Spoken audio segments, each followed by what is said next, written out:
অমনীয় গরু মাংসের রান্না রেসিপি খেতে কিন্তু খুবই মজা। আর গরু মাংসের সাথে সব সময় যেটা যায় সেটা হচ্ছে আলু। আলু ছাড়া গরু মাংস কিন্তু জমে না। হ্যালো এভরিওয়ান, আসসালামু আলাইকুম। সবাই কেমন আছেন? আশা করি যে যেখানে আছেন ভালো আছেন এবং সুস্থ আছেন। আমি নাহারান রাজু রান্নাঘর পেজ থেকে সবাইকে স্বাগতম। তো অনেকদিন পর একটা লং ভিডিও নিয়ে চলে আসলাম। আশা করি সবাই দেখবেন এবং ভালো লাগবে।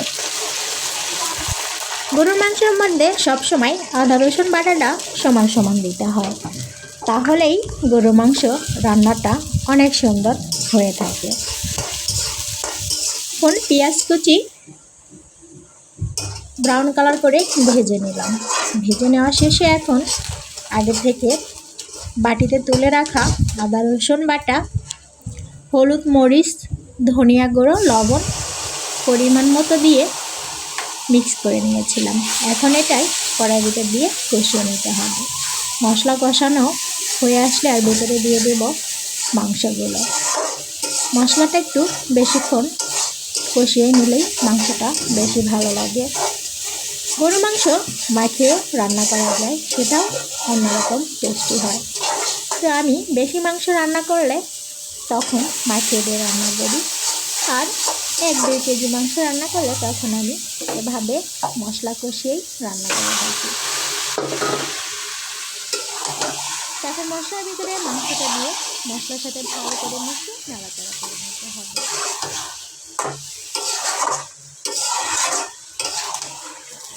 মাংস যত কষাবেন ততই টেস্টি হবে। তো মাংস কষানোর সময়ই অনেকটা লোভনীয় লাগছে, তাই না? আর কষানো মাংস খেতেও কিন্তু বরাবর আমার ভালো লাগে।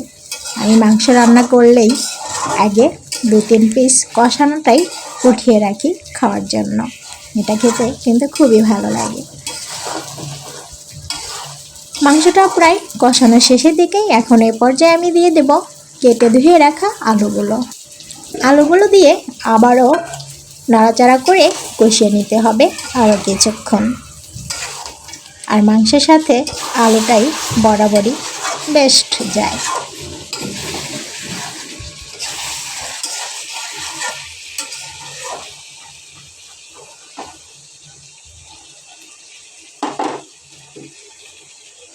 সাথে দিয়ে দিলাম কাঁচামরিচ ফালি আর 4-5টা রসুনও মাংসের সাথে খেতে অনেক মজা লাগে।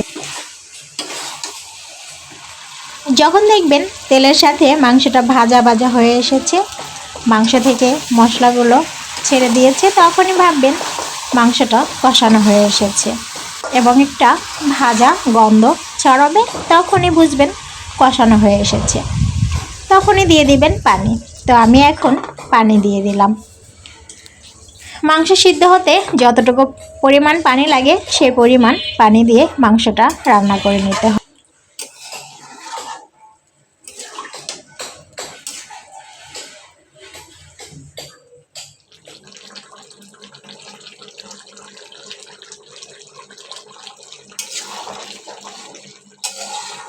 আমার মাংসটা রান্না শেষে দিকেন এখন দেখেন কত সুন্দর রান্নাটা হয়ে এসেছে।